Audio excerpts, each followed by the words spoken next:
Shamaniacs.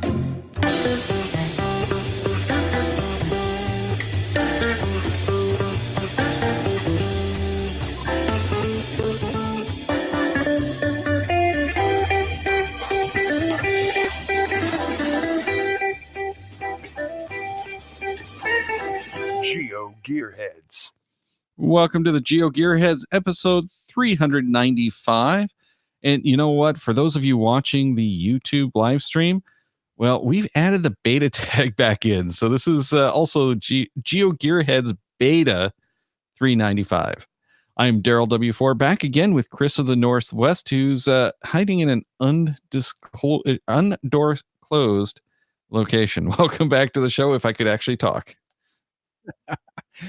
Daryl, you're not supposed to tell anybody where I'm at. Because it's an undoor closed. But the problem is your doors are closed. You have to open those doors. I'm not allowed to open those doors. I'm sorry. If I open those doors, it's a door closed location. It's not an undoor closed, it's a door closed location. Got it. Okay. Yeah. Sorry for the that. Undisclosed location. Or it's a disco closed location. I think there is a disco nearby. Ooh, I'm very sorry for you. No, but you don't like disco anymore? No. I didn't like disco before, so technically I don't like it any less either. But it's beta tag because this is the first location or first actual broadcast that we're trying on StreamYard. We did a couple of tests this weekend. So for anyone who's glutton for punishment or for a good laugh, go and check out those shows that we did this weekend, the 394.4 and 0.5 on the feed. And we're not even going to link to those, so you got to go find them. That's all in the YouTube channel if you want to check those out. But tonight we have a excellent guest who's going to be talking about something I think a lot of Android users are going to want to hear about. And that is Ron, creator of Geooh GO 10. And I keep trying to say Geooh Live. So, I need a new shirt, I guess. Yes. So welcome back to the show. It's great to be back. And for a quick roundup for anyone who doesn't remember, you are the author of the formerly Geooh Live, now Geooh GO app for Android. Yes. So to give us a little bit of a rundown on what that is. Well, it's the new API version of Geooh Live. And so I rewrote it completely for several reasons, just because the API required a massive change. Plus, I wanted to make it a paid app. It was just going to go away if it was a freebie, because I was getting charged too much by other services. And Google doesn't let you just change a free app to a paid one. So I had to create a whole new one all the way around. So it just kind of fell into place with the new API, rebranded, new logos and everything. Gary Neese in the chat says that he just upgraded to the new app. So he's at least had the chance to play with it. I unfortunately have not had a chance to install it on my ancient Android tablet, which is the last thing that I have available running Android. And Doug says that he left his Android tablet at home. So Doug, when you get home, you can try to install it and see what you think. How's that? There you go. And I don't have a functioning Android tablet anymore. So, hey, GSM times 2 says that you were clear on the test broadcast, Chris. Yeah, well, I might be a little foggy now. Yeah, you're very blurry for anyone who's watching live. And that's actually, we think, the internet connection from the door closed location. Clean the screen here, or clean the camera here, and see if that makes a difference. No, it doesn't seem to. All right, anyway. That's a bummer. So going back to the reason that we're here for Geooh GO, Can you talk a little bit? I know you did a big article and there were post, I should say, and there were people talking about it. But talk a little bit about some of those server costs that were making the old free model unsustainable. Because this is a problem that a lot of apps are going to be having, and we're seeing more and more of these subscriptions and whatnot happening. Yeah, it was. I think everyone else experienced the same thing last summer. Google, particularly, raised their prices, and for the most part, I went from free to an extreme amount of money, and I was totally surprised because their estimates said I wouldn't be paying as much as I ended up paying, and I had to start shutting off some services because it's just, I couldn't do it. It was just the app was going to have to go away unless I found a way to pay for all the third-party services. So again, the Geooh GO is a paid app, plus there's some enhancements to it that are using those extra costs. So the subscription helps pay and offset those additional costs that are ongoing for me.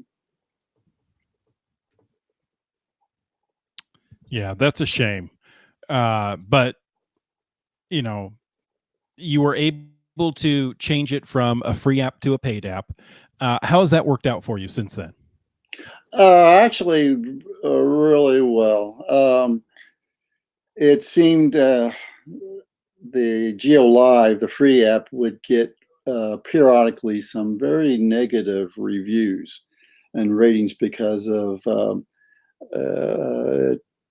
didn't do what CGO did, or that it was required a premium membership with Groundspeak. But I think being a paid app in some ways filters out those who aren't inclined to want to spend any money and subsequently not want to complain about apps. So far, at least from a rating perspective, the Geooh GO is just basically all 5 stars now. So it's turned out good for me. I feel like I made a clean break from the old and was able to put a lot of new stuff in, and just basically it's a new app that has a 10-year legacy. There you go. That's a long time. I didn't realize it was 10 years. Yes, that's impressive. Yeah, it's been actually, the first release was 10 years ago, and it was when the first API came out. And even before that, I had a version that just loaded in GPX and KML files. Then when the API came out, I wrote it to that. And for several years, it was mainly just for my usage. But then I noticed when the new Groundspeak app came out, it didn't have a lot of the new features or capabilities I thought it should. So I just dived in and started building up on Geooh, and started doing things that others had asked of the app. So now it's become more of a community app, and way beyond what I typically do, even when I geocache. Now, getting back to the paid thing, GSM times 2 in the chat says that although he rarely uses Geooh GO, paying for an app is worth it to him, which, yeah, I think for all of us, we have to remember that if we don't pay for these apps, they need to somehow sustain all of these expenses that are being incurred now. It used to be that a lot of this stuff didn't require servers. It does now, or some of those services were previously free and now they're charging. So we're going to see more and more, especially of the subscription models, I think, going forward to help pay for those ongoing server costs. But even things like APIs and stuff like that will cost money. So, no matter what, they have to call or, ask for some kind of funding somehow. Yeah, speaking as a developer, there's just no way I think anyone can survive either the free model or a one-time payment. I know of 4 or 5 Android geocaching apps that just have gone away. So unless you're paying for apps and somehow a reoccurring cost, eventually it's going to die. There's not enough incentive for the developer to keep up with it. All right, so that's enough on our discussions of the future of paid apps, but let's get into what actually is waiting for people in Geooh GO if they haven't already downloaded it. Yeah, I'll cover maybe what there's a lot in the app. It's really very featured, but let me just talk about some of the things that you don't find anywhere else on any other geocaching app. There's a built-in Where I Go player it's been there for several years. It's a much more modern player than you can find anywhere on Android. There's only one other Android app that does Where I Goes. I've got a built-in TB scanner and bulk logger, so you don't need a third-party app for that. You don't need to go to log them all on the website. You can do everything from the app yourself. Of course, there's the county boundaries and built-in shading, so the app keeps track of which counties you've had fines in. You do a fine somewhere, and it knows it's a new county. It records it and shades that. And you can import all your fines from your My Fines pocket query now. So it's a easy and quick way to populate the database. And something that's just new, put in a GPX tracker. There was times I'd be out bushwhacking and then realize I didn't know how to get back to my car. And so I said, I'm going to do some kind of tracking mechanism. And so now the latest version of Geooh GO has a tracker. So you turn it on, it monitors your location as you move around, and then creates the industry standard GPX track formatted file. So you can use it in any other app, or you can even load in other people's tracks to yours. So I know of one geocache that does that. Just to there's some public sources for tracks, and you can load those in to know how to navigate around. Another kind of a neat thing that I use it frequently is there's a built-in answer sheet for virtuals and earth caches. So as you are looking at the description, you can type in your answers and keep it inside the app. You don't have to bring up another piece of paper or another app to put notes. It's all included with the storage of the cache. And then when you are ready to send the answer, it will either do the email or the message center and pre-populate the answers with the name of the cache, number and title, and then include your answer. So it's a very nice way to do virtuals and earth caches. I've also implemented a challenge checker, so that if the cache has the project GC or certitudes or geocheck built into it, the app recognizes that and can pop up a little button to immediately open those checkers without having to go even look at the details of the cache. That's something I didn't really take advantage of challenges very much until I had this. I just made it easier for me to do stuff. Quick comment in the chat that we can hopefully address for Doug. And he asked if the answer sheet is generated from the cache description. Well, you can see the answer sheet, like a third of the screen will be the answer sheet, another third can be the description. So you can look at the description and the answer sheet. And typically what I do is in the description, I will copy the questions and then paste them inside the answer sheet and then answer each question. So I look at the description, copy questions, paste it into the answer sheet, and then fill it out. And then when I'm ready, I send it off to the owner. It's very easy. When I'm caching with friends, I'm typically the one that will do the answers for everyone, just because it's easier for me to record it and send it off. Absolutely. That sounds like an awesome feature that I actually get a lot of use out of. But Where is that actually stored? Is that just like a note, in the cache notes, or is that something? It's stored internally to the app. So inside the database of the caches. So each cache will internally have answers recorded with it. So you can save it, and then when you load open up that cache again, you can reopen the answers. They're waiting for you. Okay. So if you wanted that to go to geocaching.com to be saved for other devices to access it, you'd have to copy and paste. Yeah, and actually, that's probably a good new feature, is that I could take those answers and send it to either a draft or a note for the cache and store that. I hadn't thought about that, but that's probably a good idea. Yeah, I've been using the notes portion for a long time to do that, but lament that there's no formatting in there. Yeah. But yeah, definitely an awesome feature to have, because I find myself doing that all the time. Mm-hmm.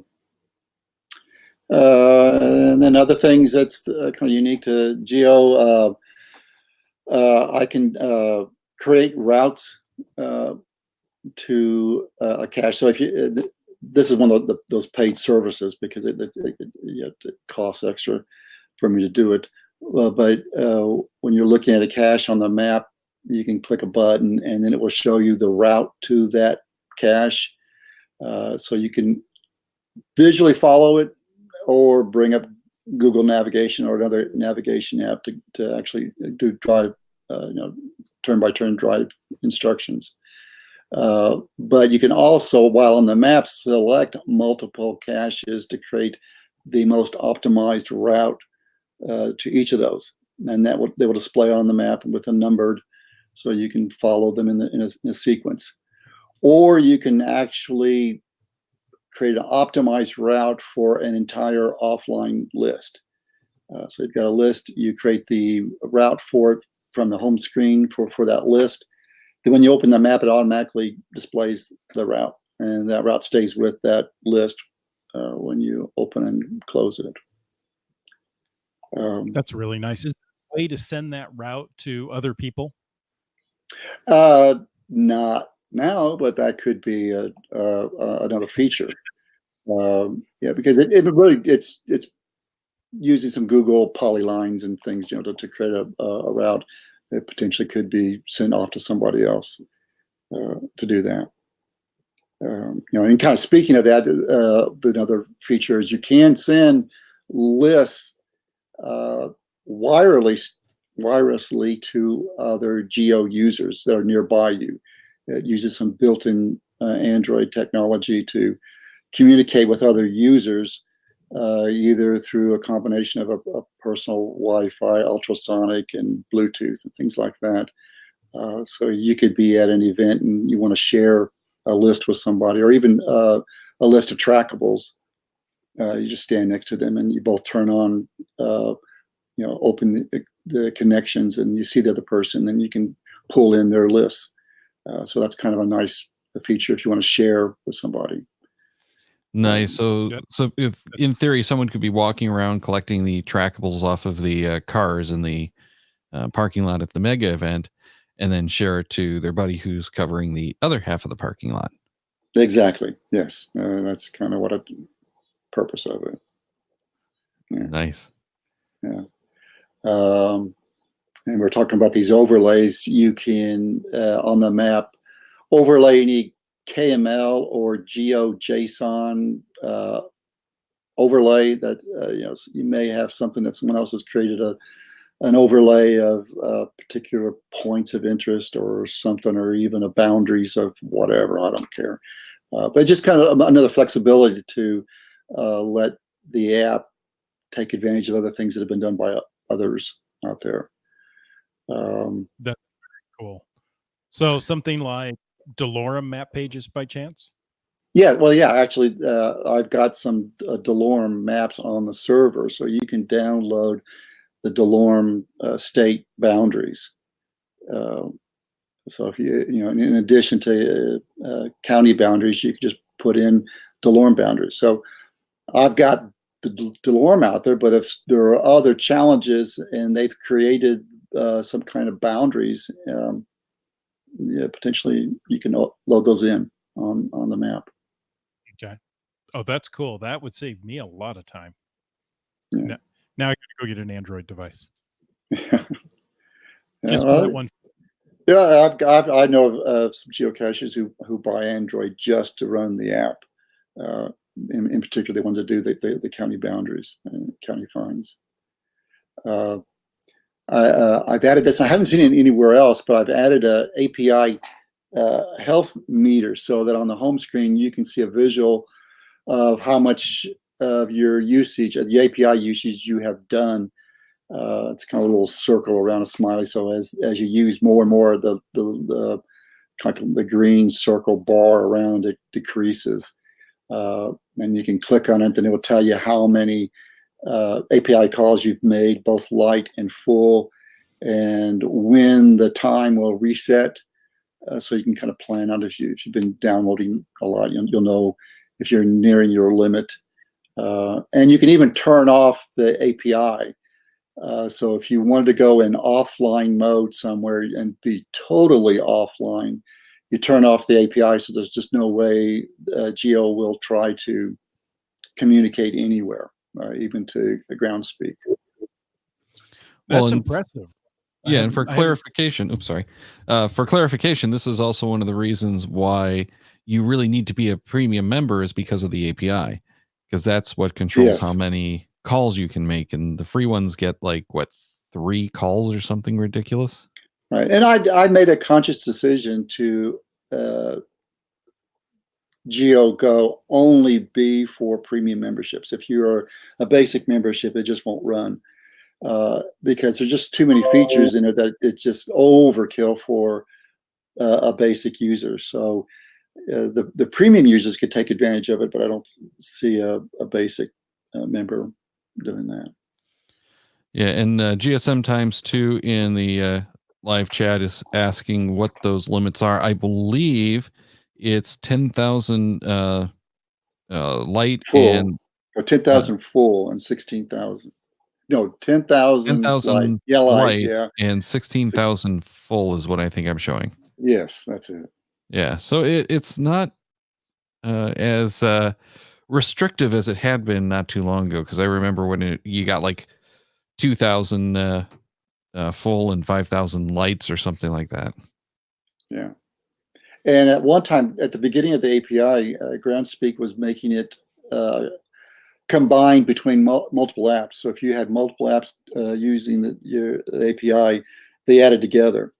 And then they made a decision to per app, per user limits. That's nice. So in the off chance that you do hit your 16,000 cache limit, you can always switch over to another app, the official app, and suffer through that one. Yes. Yes. Oh, how right it is. You have to suffer through that. But meanwhile, Doug says he has another goal now. Yeah. I think to hit those limits at some point. Yeah, there was a time I think I got over half. I was doing a lot of testing and downloading, and it. I was surprised I was approaching the limit on it, but I haven't for a while though. Well, and someone, I don't know if it was you or perhaps Stefan that I was talking with, said that was why they couldn't do the live maps, as the API calls got maxed out too quickly. Right. Yeah, I think that's where it will chew up. I know of someone who on Geooh GO would turn on live refresh on the map and then start driving. Right. And then so it would constantly refresh the map, and consume it. Now, Groundspeak added a feature to the API which you can give a list of GC numbers to ignore in the call. So what I've been able to do is, so I've got a map up. I know which caches are being displayed. So if you try to refresh the map, it knows not to pull down those caches you've already loaded. So that was a good addition by Groundspeak to reduce the API usage. Absolutely save everyone some bandwidth there too. Exactly, especially out in the field. Yeah. Other things, some of the new things in the new Go. I've got on the home screen 3 dedicated lists. One for events nearby. So you click it and it will show you all the nearby events and sorted by event date. So so you can go to another city and you can just check to see if there's any events going on around you very easily. Same thing with nearby caches and newest. The newest is nice because it's kind of for those who want to hunt FTFs. You can just pull that up and see what's new in the area. It highlights a cache with a yellow background if Geooh doesn't think it has a log yet, a found log. So you can see which ones are potential FTFs and try those real quick. The app uses the new Groundspeak upvotes. On the website, I think they're still restricting it to Canada and Norway, but they've opened it up for API developers to put it in the app. So we'll see how far this goes, whether that becomes a popular thing with everyone. But you can see the upvotes and mark logs as good or bad. Or no, guess good. You can't do bad. You just mark them as good. Helpful. Helpful, yeah. Let's see. The friends feature has been re-enabled with Groundspeak's new changes on the concerns about the security, whatever. But I don't think they've communicated well enough. But you have to go onto the website and opt in before your friends can see you or you see them. But on the friends feature now, you can see their logs, so you can filter logs by your friends. You can go into your friend's profile and see their stats and their logs or their images, their souvenirs. So it's kind of nice if you got a buddy and you can check out where they've been and what souvenirs they've got going. Is it possible to use that friends feature to find caches that like neither of you have found, or the group of friends? Well, yeah, that's not really the friends feature, but it's part of the API that you can enter up to I think 5 usernames that they have not been found by. It operates the same as the website. You're right. In doing that. But then what's nice about the friends, you can if they're your friend and you can bring up the phone dialer to dial them or send a message. But again, they have to opt in to be able to enable all of the real goodies inside the app. Some other new features from the API, if Groundspeak has a promotion, they didn't do it for this mystery one, but you can see a new promotion that's been enabled, and Groundspeak via the API lets us know there's a promotion going on and the start and end date, and then you can jump to the promotion page and look at stats and look at the leaderboard and all that.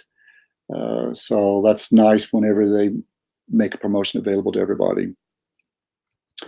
And in the profile, then you can see the summary of all your finds and all your hides by icon type, and along with that, it's been there in the previous version, but on the home page you can click on your name at the top, and it will give you your daily stats. So if you've been out caching, and how many have I gotten today? You click on that button, and it will go out and let you know, talks to Groundspeak and let you know how many caches you found, and break it down by cache type. And you can also break it down by owner type. And then if you want to, you can also choose a date range. So if you had been at a event somewhere a couple months back, you can bring up those dates and then just look at a stats history of what you found and the types and by who, which I use that regularly, so you kind of know daily what, and you're out caching what you found. That's nice. You see your trackable inventory. You can manage your trackables from the app. You can manage your offline lists. You can add caches to lists. So you can, for the most part, do everything from the app itself, which makes it nice. And I have a tendency I call myself the lazy geocacher. I've got nearly 12,000 finds, and a lot of times I put features into the app because I just don't want to go through a lot of work in doing something. So all these neat little slick things, it's because I got tired of doing something the other way and would build it into the app. And then following that, I've got a lot of ideas from users of the app. I'm very receptive to new ideas and suggestions, and I typically put them in. Yeah, we want to spend time finding the caches, not logging and doing all that background work. Right. Exactly. Well, meanwhile, the Caching Dead New York says that it's looking like a great app that he wants to buy and check out. Now, it's, if I recall correctly, $3.99 for the one-time purchase US, and then it's like $30 annually. Am I correct? Well, that's misleading. It's $30. That's the Groundspeak membership fee. Okay. I've had people get confused by that. I may need to change the website, but no, I try to show that the basic membership is free, but you have to, the Groundspeak basic membership is free, but you're limited in what you can do. Geooh GO requires a premium membership, and the premium membership is $30 a year. But that web page seems to confuse everybody. The app is $3.99 one time. That's kind of an introductory price. I don't know if I'll change it or not, but that's the base price. And then the subscription is 99 cents every 6 months. That's to kind of pay for those extra services that are out there. The subscription, you can start and stop it at any time. So if you only have a caching season, do it for 6 months and then stop it. It's got a trial of, I think, 5 or 7 days.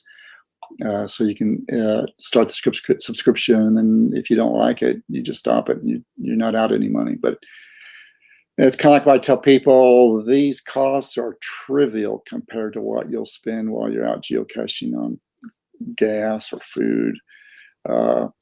So I don't see why anyone would complain, but people do. It reminds me of the video from the GGIF. It was a couple of years ago, called "Geocaching is Free." Mm-hmm. But it's not. It's not free. No. So right. what are the things that you're getting for that 99 cents per 6 months, or we'll say $2 a year? So I wrote that down somewhere. Oh, you're getting the scanner, the TV scanner is with the subscription. I've got plans on using Google's AI in the cloud for character and image recognition. So that's an extra cost.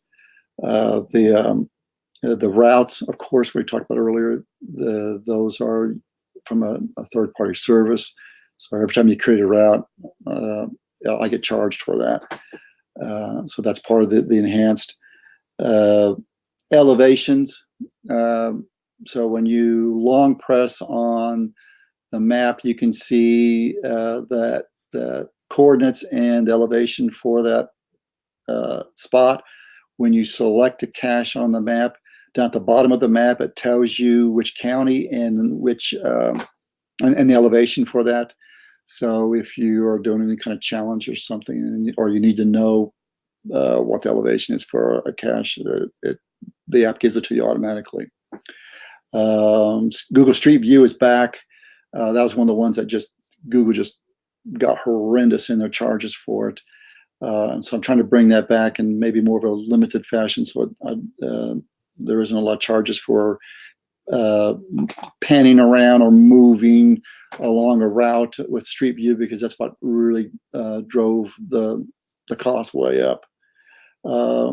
And county boundaries, of course, that's always been sort of a third party or add-on, and that's part of the subscription. And alternate maps to be able to do these overlays and use any third party offline map like OpenStreetMaps.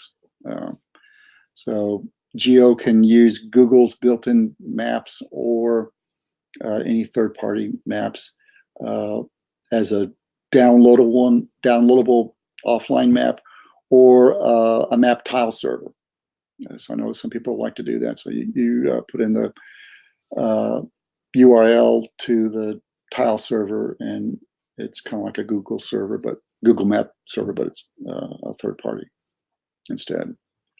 So those are the only things that are the extra costs. So you get a lot in the app for the basic price, and these add-ons for the enhanced parts. It is just not that many, but they're the ones that cost more. And then GSM times 2 is asking how you activate the subscription service. Is that through the Play Store? When you get the app, and you on the left-hand side of the home screen, you can slide open a drawer on the left side, and there will be a button to click that to get the enhanced part of it. And when you do that, then you're taken to Google Play Store to subscribe to the subscription. So it's very easy to do. So once you've got the app, you don't have to have the subscription, but if you want it, you just click a button and you're taken to Google to do that. Really nice.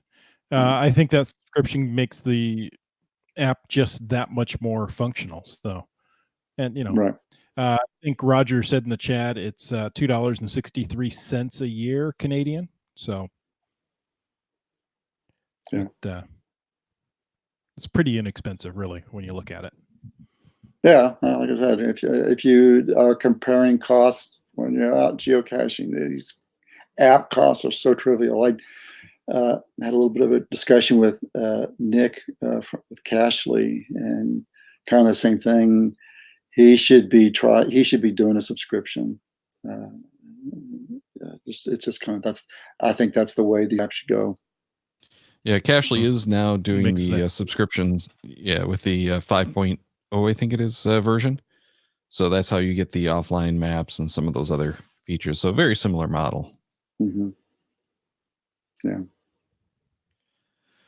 Well, thank you so much for joining us. It's been really a treat to get a look at this app, and hopefully we can have you back on in not too much longer, and maybe give us some tips and tricks to actually using Geooh GO.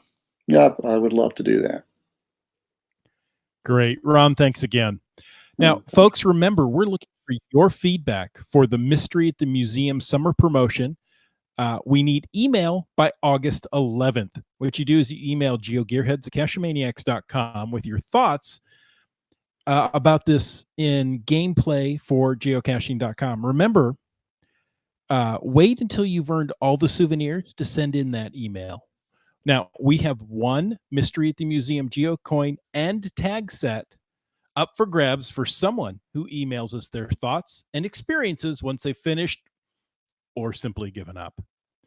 Again, that's geogearheads@cachemaniacs.com, and those need to be in by the end of the promotion, which is August 11th. And then next week will be another randomized show, and the first featuring some of the feedback from the Mystery at the Museum.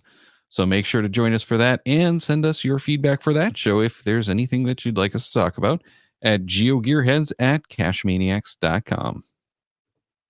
You know, if you can't wait for the next Geo Gearheads, you can go to Cachemaniacs website at cachemaniacs.com for more on the Geo Gearheads, including show notes for this and all of our episodes. We love hearing from our listeners. So leave us feedback by emailing geogearheads@cachemaniacs.com or through the many channels of social media. Your support helps keep the Cachemaniac show coming. Please consider becoming a patron through the link on our website to support the Cachemaniac shows. Geo Gearheads is produced by Chris Umfenauer and Daryl Wattenberg. The show's copyright 2019 by Daryl Wattenberg, all rights reserved.